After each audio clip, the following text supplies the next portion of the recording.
ating trophies, lahat ng ating certificate, lahat ng pera, lahat ng bahay, lahat ng kotse, lahat po ng ating pinaghirapan ay mapupunta din sa iba once na tayo ay nalagutan na ng hininga.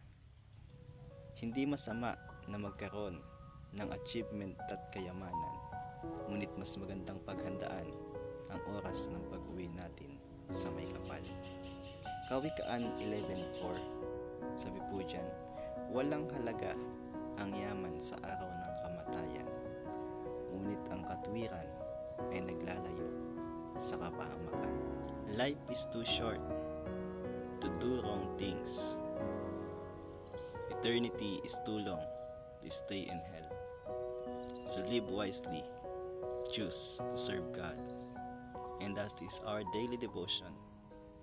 God bless everyone.